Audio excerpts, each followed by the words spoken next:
In this one, we're speaking about shaping our future and ensuring racial equity and access in psychedelics. Well, it's really wonderful to be here.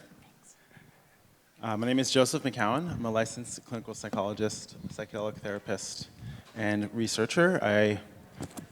Some of the clinical work I've done is phase 3 MDMA-assisted therapy studies for PTSD, sponsored by MAPS. Worked on that study between 2019 and 2023 as a therapist, as a supervisor, and I've also supported the MDMA therapy training team as an educator over the years. In addition, I've supported the California Center for Psychedelic Therapy, which is in Hollywood, in the same, under the same roof as our research site. So it's a group practice providing ketamine-assisted therapy with a number of folks that I'm in community with there, and have also, I currently work on the Compass Phase 3 studies. That's the research work. I'm really inspired to be here and to connect with this panel. Part of my journey began actually with Monnica and NiCole. I was trained in 2019 in a setting that included both of them, Monnica as a trainer, NiCole as a participant and an attendee. So it's really lovely to be reconnecting with them and moving this work, this very important work forward, and having this conversation, this very important conversation. I do a lot in the education and advocacy space, community building, and have been working recently in inspiring some community-based research in Los Angeles. Hi, my name is Monica Williams, and I'm a clinical psychologist and professor at the University of Ottawa, where I'm the Canada Research Chair in mental health disparities. And I didn't start my journey doing work in psychedelics, and I think if anyone had asked me if they thought I would end up doing this, I would have thought they were insane. But life has a way of taking interesting twists and turns. I started my work actually as an OCD researcher at the University of Pennsylvania in their medical school, where I was involved in randomized trials to test different treatments for OCD. But one of the things I noticed was that our state-of-the-art center in our Ivy League university, there were no people of color coming in for treatment or as part of our research studies. And this was in Philadelphia, where there's a very large black population. So it occurred to me I could spend all day developing fancy state-of-the-art treatments, but if they weren't reaching my community, then what was I doing there? And so I carried this interest forward. That's why I got involved in work with mental health disparities. And when I was approached by MAP several years ago around working with them in their PTSD studies to increase diversity, this was one of my questions. Are psychedelics going to be available for everybody, or just a few elite people who can afford it?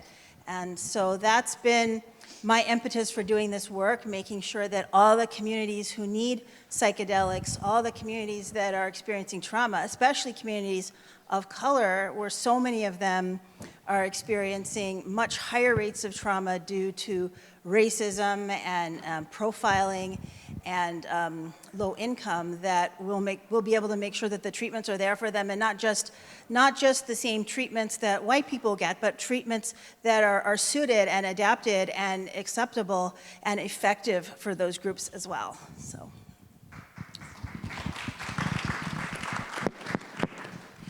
Hello, my name is NiCole Buchanan. I am also a licensed psychologist. I'm also a professor.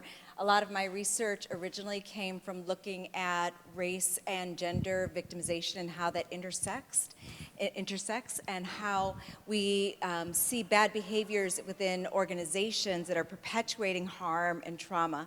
And then in my clinical work, I focus in on trauma, and specifically how do we help those individuals who are experiencing multiple forms of marginalization and how that informs their trauma experience. And I have to say a big thank you to Monnica Williams, because you were part of my psychedelic coming out story, because the 2019 training that you helped organize for people of color with MAPS was my first time that I officially put anything on my university document saying I'm going to go participate in something around psychedelics. And so I was terrified, and it went fine. So I think, but my story is fairly recent in this world, but my goal is to really look at how do we create more equitable processes where all of us have an opportunity for the kind of radical healing that psychedelics has the promise of providing.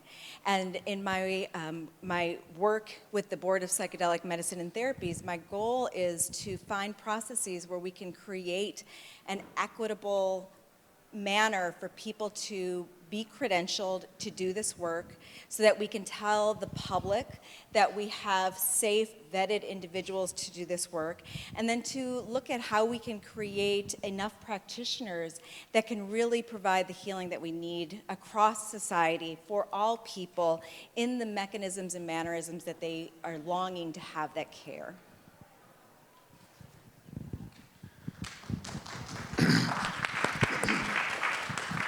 Hello, everyone. It's nice for me to be here today and be here with these folks. Everything they said in terms of the research that's going on, I found my way to this field because of Monnica Williams. So Monica's tentacles are very long. I'm sure there's people in this audience too who've been influenced by her work. And so my area was focusing primarily on racial battle fatigue, and the idea that you know, folks of color just get tired dealing with white supremacy and everyday racism. So that led to other mindfulness work that eventually led to Monica's work. And so I reached out to Monnica, and then since then she's been a mentor, a friend, and a collaborator on a couple of different projects. One that I want to just briefly mention is happening in North Carolina. That sort of dovetails with NiCole's work, which she's currently doing. By the way, NiCole and I have worked for several years on with APA, and so we've served together. So I just know these folks very well, some of my favorite people to be around. So we're doing some cool stuff though. So in North Carolina, we're actually working to develop a predominantly black psychedelic assisted therapy clinic for African Americans, first responders, and veterans in this very small town in North Carolina. And so we've got a little bit of funding for that, awesome. And we're working with UNC Chapel Hill. So we hope to see some very rich data come from that study that we're working on. It's a study treatment kind of a process. So wish us luck at moving forward, but there'll be more to come on that. But it's a pleasure to be here with all of you and to be in the same company with so many educated, highly skilled, underground, above ground practitioners, workers, and others in this field. And I hope I can impart some knowledge to you that might be helpful moving forward. Thank you. Thank you all so much. So I'd like to start, Monnica, with asking you, how do you think psychedelics can help with race-based trauma, so we know what we're working with and why this is so important to have access to? Yeah, that's a good question. So, you know, one of the things I study is the impact of racism on mental health, and people who experience enough racism can become traumatized by it and have all the same symptoms of PTSD, and we call that, you know, racial trauma or race-based trauma. And so one of the things I've been studying is if psychedelics can help racial trauma, and from the work that I've been doing, yes, the answer is absolutely yes. I mean, we've seen so many people, you know, in my own, coming through my own clinic. I have a clinic in Connecticut and also in Ottawa, and we've treated a number of people with racial trauma with ketamine-assisted therapy, because other types of psychedelics aren't yet available. But also in some of the research that we've done with MAPS, we've seen people of color heal from racial trauma. And in studies we've done national surveys in the US and Canada of people of color who've used psychedelics on their own to heal from racial trauma. So we know absolutely it can be a source for healing. We need to do more studies, more controlled studies, And this is, one of my priorities as well, to really make it very clear that this is a true and an effective way to help people with racial trauma. But the research machine is sometimes very slow, especially around funding, where people of color are usually not the priority, and psychedelics, are not a federal funding priority. So it takes some time to gather the funds to do the work. So if any of you actually want to contribute to this work, please talk to me after, because we definitely need more funding to do it. So, yeah. Thank you. The research machine is slow and also racist. Can you talk a little bit, Darron, about the history of racism and systemic racism and how that has shaped the psychedelic renaissance? I think that's more time than I need for that to answer that question. Well, it's just, most of the audience should know that racism or the influences of racism, colonialism, are deeply embedded within the American fabric in every institution, every domain. So psychedelic medicine would be no different, or psychedelic practice would be no different, simply because there's a whole lot of white people in there. And with that being said, white folks bring into the space their racial biases, their proclivities, their penchants to discriminate, whether or not they know it or not, whether or not it's conscious or unconscious, but yet it's happening. Unless you interrogate these processes, then you're likely to repeat it. So coming into this space and just seeing how difficult Monnica has had it, with the big one being what NiCole mentioned about what happened in Kentucky, what was really interesting there, just starting with that. And then coming into this space and seeing how, white folks of goodwill, and mostly it's white folks, because mostly folks I deal with in this space, so well-intentioned, but lots of unexamined, racial bias and so on and so forth.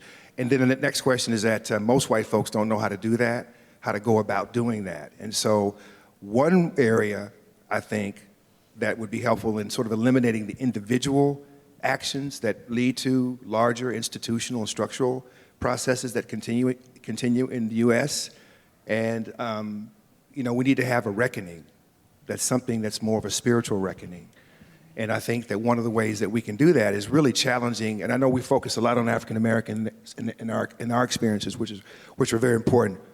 Monnica and I, NiCole, we've talked about this, looking at examining white racial bias, right? And helping white folks, or helping them to spirit through, for us, the nightmare of ongoing white supremacy, whether intended or not intended.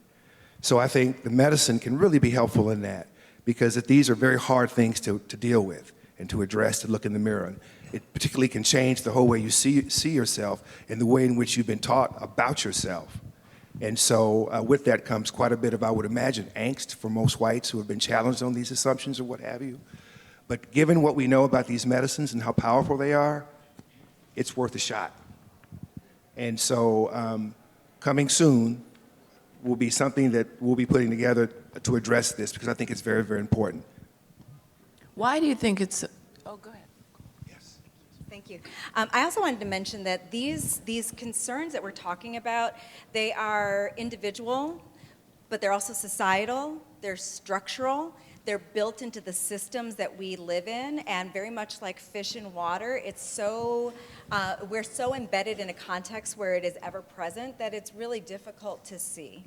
And it's very difficult to understand how we embody and how we may be perpetuating our isms, whether it's heterosexism, classism, racism, and, to be honest, the way all of these things are intersected to really create differential types of oppression based on the way we, based on how our bodies embody those oppression spaces.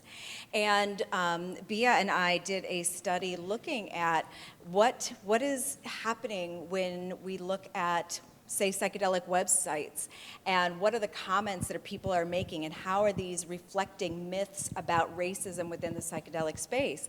And we found that there were some really fascinating things, a lot of the things you might expect if you're familiar with racism in society, but some things that are also specifically endemic to psychedelics.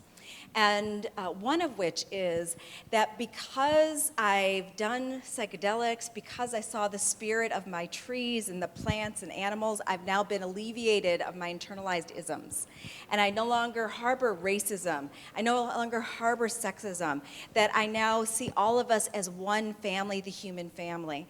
And the reality is that that is not at all true. And that while some of us may have reached that point, the vast majority of us don't.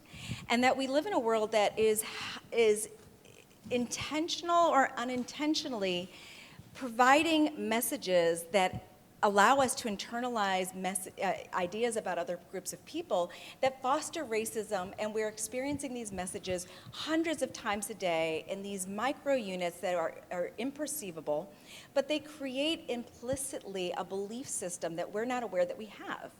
And the only way we break those cycles is through intentional, deliberate use. So the idea that, and the funny thing is we know this. We all know that if you're not using psychedelics with intention and integration to create healing in a particular domain, well then you're just doing Molly in the club. You're not actually doing anything to heal, right? So the idea that psychedelics in and of themselves would have created an end to racism within our community, we know that that can't be true because you would have to be doing it with intention and with integration and perhaps a persistent and prolonged intentional approach to dismantling racism to do better about your internalized racism. And so our psychedelic community, we have to really face what is our reality and how do we bypass the hard work we need to do to create the society we want. Yeah, and I would piggyback on that. Thank you. Thank you, NiCole. That this is a hard thing for many people to examine, and it is so important if we want to have true equity in our communities. We have to be willing to look inside ourselves. Otherwise it's just performative. And I can look at all of you in this audience and I can tell you the vast majority of you are severely racist. And I know that might be a hard thing to hear, but I don't even need to know you to know that most of you are severely racist. I study racism. And I also experience you as I walk by you, as I say hello, as you look at me, as you don't look at me, and the amount of distance you keep from me. I know that this is a racist environment. And so we can't cure racism unless all of us work together on it. It's not just a people of color issue, it's an everyone issue, and everyone has to do their work if we're going to change anything. So.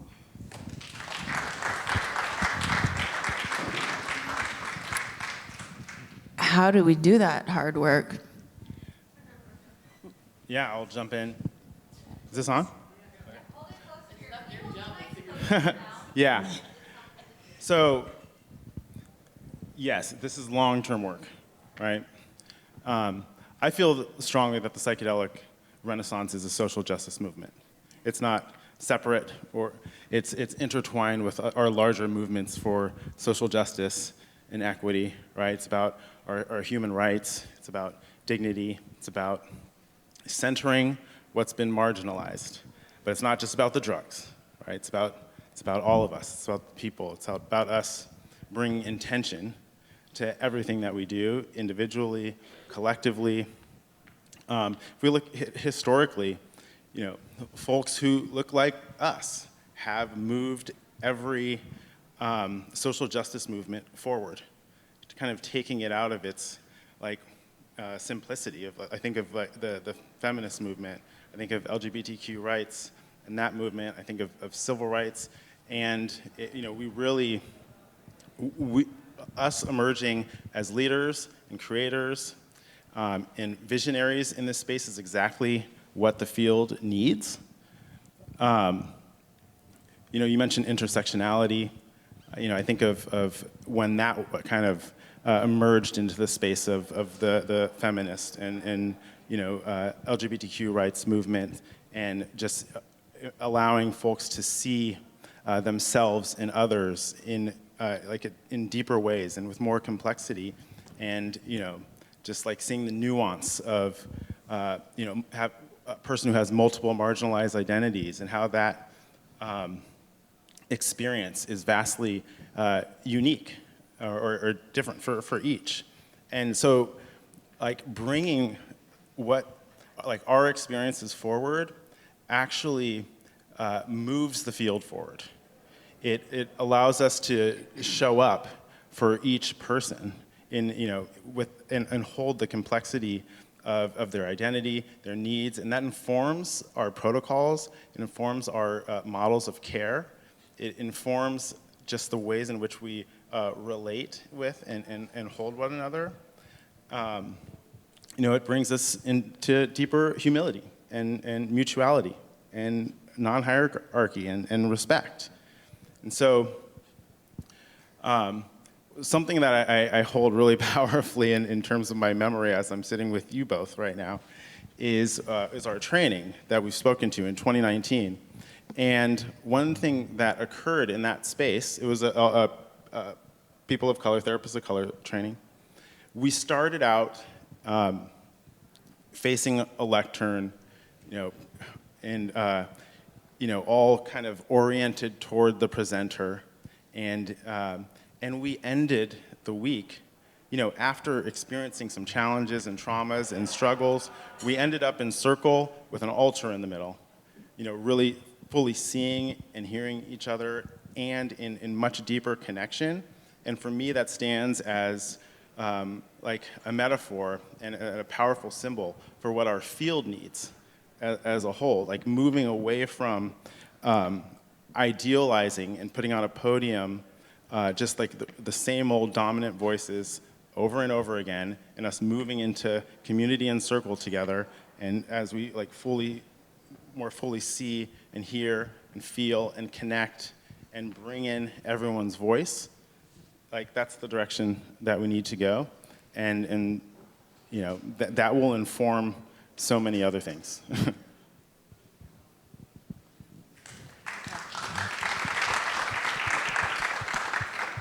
That answered 2 or 3 of my questions right there. Thank you. Can I just add something? Yeah. I just love Monica. Monica to say everybody in here racist. And it's going to just leave that, let you just sort of marinate in that for a minute. Yeah. Did she just say everybody here is racist? Well, I would second that motion, actually. I think, and there's a reason for that too, right? There's a reason for saying that. So it's too much to get into in this format. And I want to just say that NiCole was right in everything she said in terms of, and my intentions were not to say, y'all take mushrooms, y'all good to go, right? I'm not saying that. I'm saying that it has to be with intention. So this is why I'm glad I got my sister up here to kind of back me up with these things. But even when people do unlearn some of their racisms or whatever, and their other isms, they simply reinscribe it in new ways. So we're all always in the process of interrupting, so it never really ends. But it needs to start with something, and awareness. And I like the idea that, and this is what I say, and this is the last thing I'll say about it. If you look around the room and just randomly, go ahead, please, just look around at everybody, y'all. Just take a look. Take a second and look around real quick. What you're looking at is you're looking at Africans. Because at the end of the day, we're all African.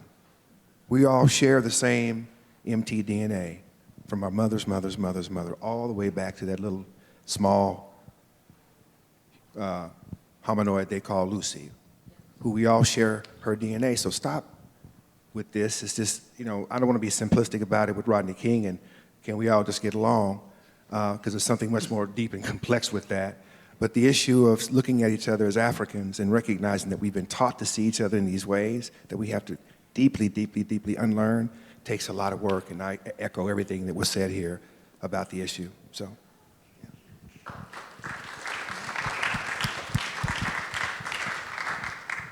Thank you. If anyone has questions from the audience, now's the time. Come on up. Is this a... Do you have one more microphone?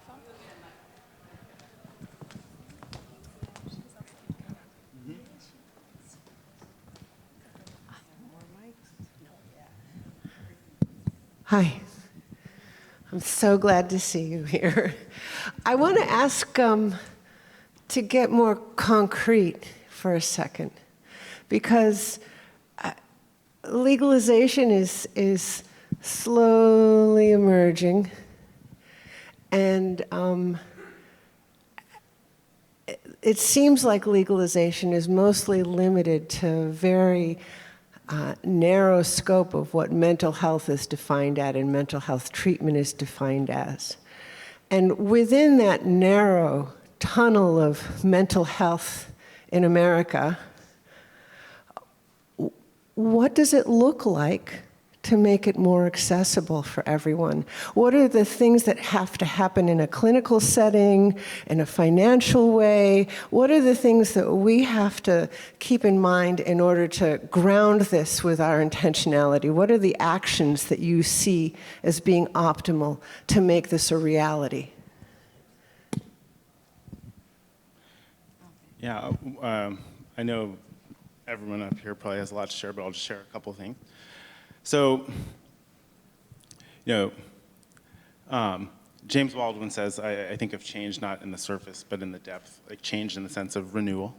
And I feel like we need that type of, renewed, deep change in our structures, in our systems, in our models, and that will take a while. But,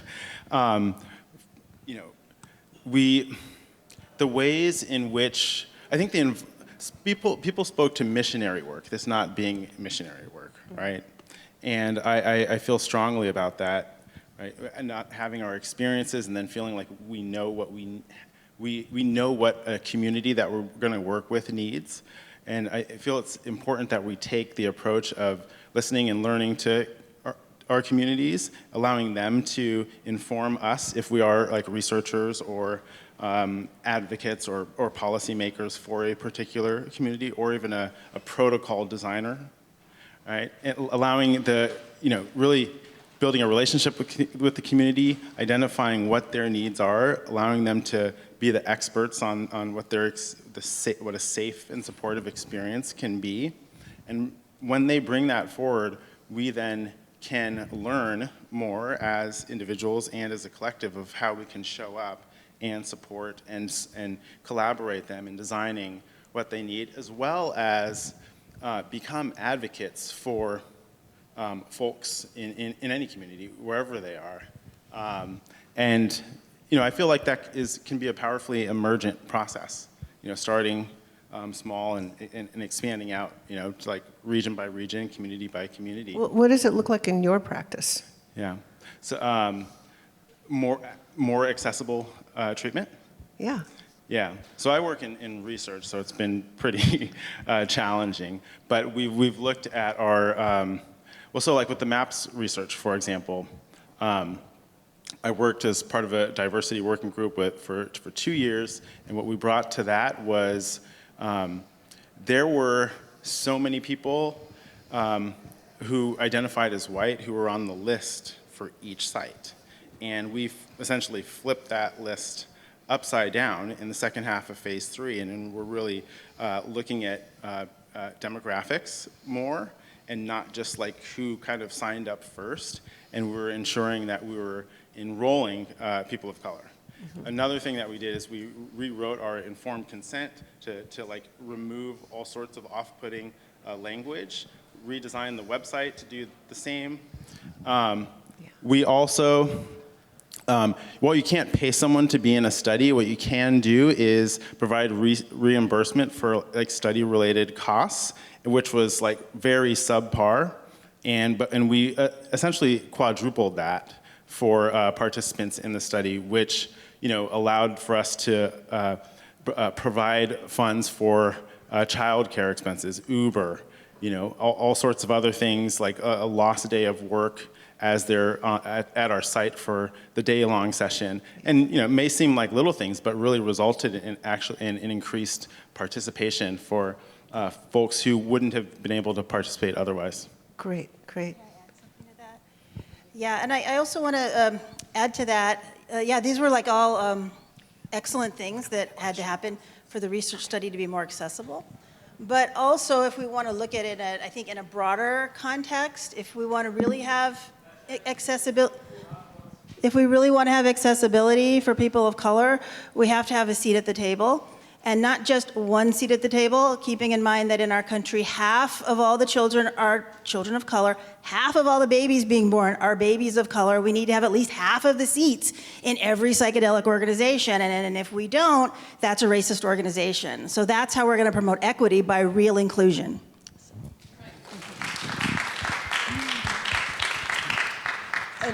I would like to say a couple things. So if we talk about this in the research realm, then you have to bow to Monica's work and looking at how can we reinvent the protocols.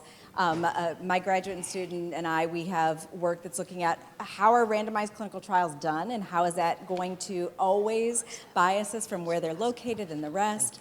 But I want to speak from another lens. So I was trained as a clinical psychologist in a top program that focused in very traditional ways on what does science look like, what does clinical work look like. For most of my career, I've bought into that enough to be successful in those domains. And so a piece of me very much believes and understands the strategic nature of the medicalized legalization route for psychedelics. And I don't know that our country had the stomach for another route to be the first route. But if we stop with our current process of legalizing and medicalizing psychedelics, we will never experience the kind of global healing our communities need. So we have to go beyond that. And so in my work with the Board of Psychedelic Medicine and Therapies, we are looking at how do we credential our licensed practitioners. But that's step one, because that's still going to be limiting us to a very medicalized model where the only people that can access care are those who can get someone to give them or who already qualify for a diagnosis in a realm that is officially qualified for this kind of treatment. That's going to be still a very narrow group of people. And then, of course, we'll still have the people that can afford to spend the money to have this out of pocket. So we're never going to get there from here. We have to look at radically different models. We have to look at those that we have traditionally kept in the underground position, people we refer to as our lineage and legacy practitioners. We have to create pathways for them to do the good work without being criminalized. We have to look at how has the war on drugs and our history of the carceral state in this country really predetermined who will ever consider accessing care. And if we don't come from that kind of lens and we don't think of how do we create access for those groups that are most marginalized, most surveilled and criminalized, and have the least reason to believe that we have their best interests in heart, we will never come up with policies that reach that population. And we will always have a two-tiered system that is raced and classed and marginalizing those who most need these access to these treatments. And ironically, we will be criminalizing the groups that brought us these medicines. We will be maintaining that system. Thank you. So we have to radically re-envision this legalization process if we really want to create access. Let's have another question. Hello, thank you so much for the trailblazing work that you're all doing in this space. I'm very grateful for what you do. I'm Allison. I am born American, but Caribbean, Afro-Caribbean lineage. So I'm somewhat an ambassador and an advocate for several Middle Passage, Maroon Indigenous community development engagement work within traditional plant medicine and preserving it. More specifically, I support the sovereign nation of Akapong, who are both native Africans as well as native land neighboring Jamaicans with UN protected land, similar to our Native Americans here. The Caribbean plant healers, they need support in decolonizing the knowledge production to have a voice in this space in contribution to psychedelics, ganja, and plant medicine. So my question for a panel so diverse in the work you're doing is how do we start with bridge language and partner in efforts of equity, access, and regenerative justice with African Americans, Caribbean Americans, the Caribbean, and all of the African diaspora? Thank you. I know it's a lofty question. Yeah, to me, thank you for the question. again, that's an enormous question, but I can give you a small example of what that might look like. I had mentioned earlier this North Carolina thing, and NiCole was talking about, the need to get more access. It's going to take a while, but we're doing it one step at a time. So this organization I'm working with in North Carolina, we're working on, providing a way, unfortunately and fortunately, depending on how you're looking at this, a way to allow, or at least provide, African Americans in a small town with access to the medicine via state Medicaid route. And there will be two routes. There will be a state-ran model like you see in Oregon, like you see in Colorado, that hopefully will provide some access for folks who are practicing underground to come above ground and get credentialed and earn a living above ground and what have you. So I see those two issues emerge, those two tiered systems emerging. One will be for the rich, and the other one will be for everyone else, people of color. So with that being in mind, that's the context I'm laying for the North Carolina venture. So there are two wonderful therapists in Charlotte who are both of Afro-Caribbean descent, who will be joining us as part of our team to be working with us, the clients that we have come in to this particular practice that we're developing for 30 folks, 30 African-American participants. And so with that in mind, we need to, the diversity of our team is very important. So it's very blackety black, and that's exactly what we wanted with the study. And so, but what I will say that the small little instances like that folks like us are doing, and Monnica has amassed just a wealth. If you look at her, y'all look at her publication record. It's just pages and pages and pages and pages of research that she's done. So and NiCole is in the mix too. And then I'll just say, I'm off on a tangent, but that's one last thing. I was really glad to hear Brother Joseph talk about his work with MAPS, because had he not and his team not gotten involved in that, it would have been whitey white. So the fact that we got folks doing assertive good things is really, really powerful. What's cool about all of us is, like, Monnica was already in the game before all of us were, at least to some extent.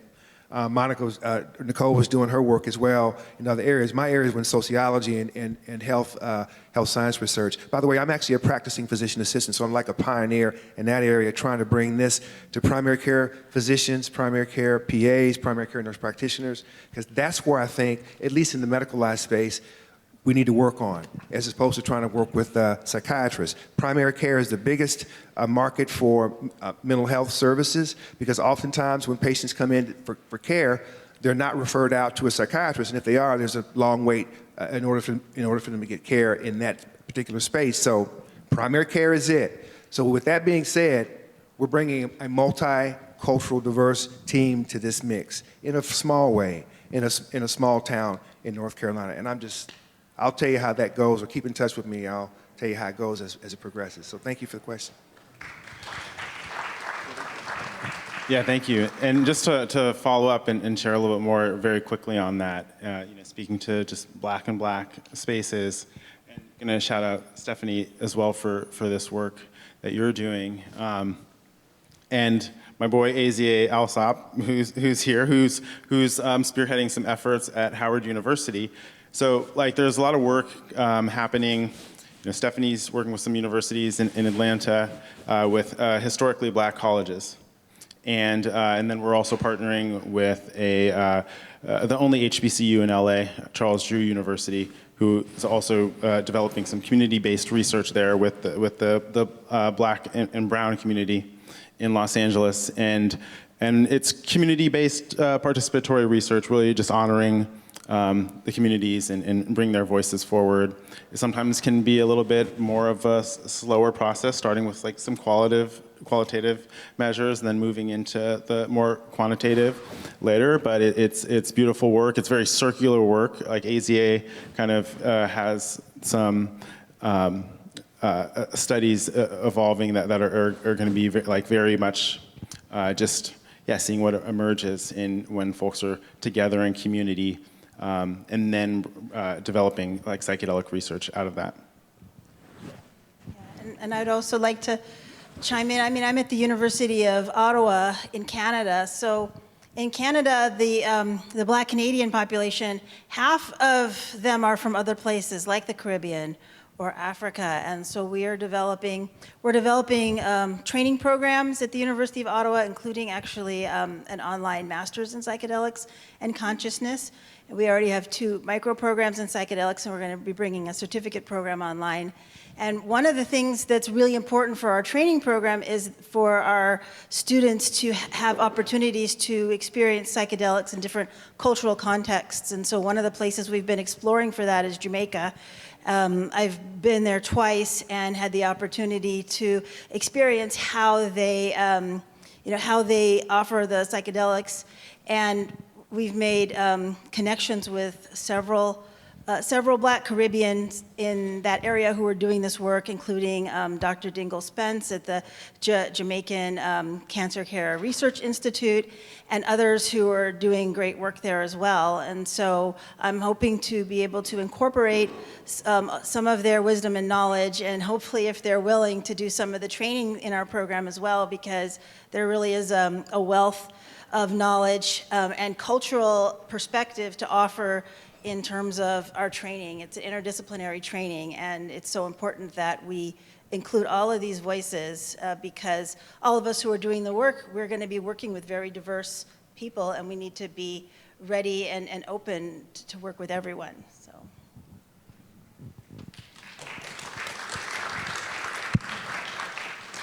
Stephanie, do we have time for more questions?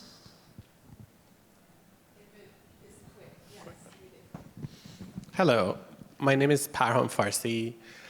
As an Iranian immigrant American, my question is, how did you get up there?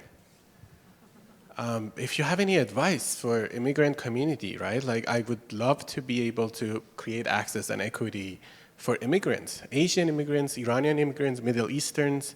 How did you get up there, seriously? Like, if you have any advice on how to create a path, right? Feels like you jumped over the fence, or you're in the middle now having conversations, but I'm like, where was this path?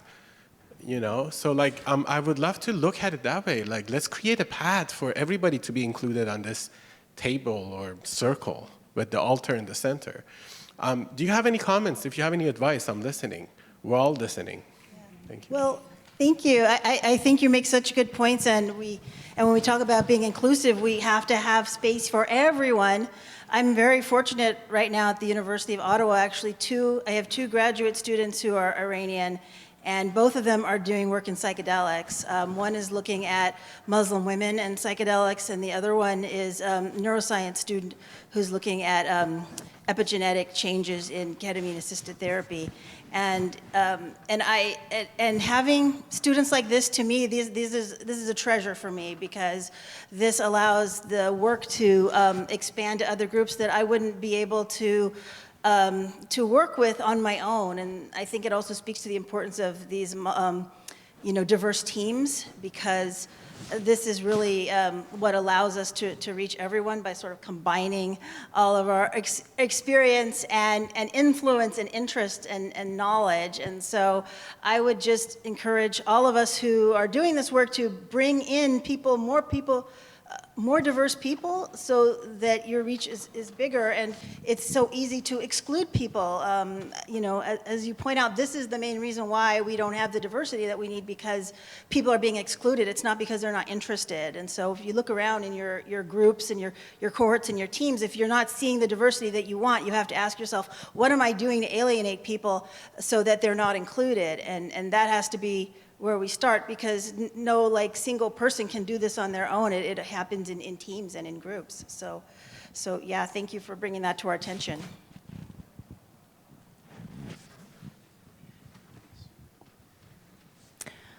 All right, everybody. I want to just say something about the immigrant piece and inclusion. As the immigrant, you also have to push and insist to be included. We have to push, insist, push, and push. And eventually you get more space. You have to advocate for ourselves as well.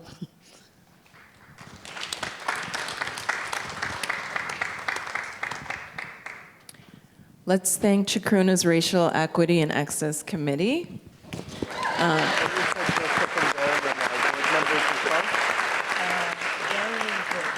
We're going to pause the conversation, not end it, because it needs to be continued.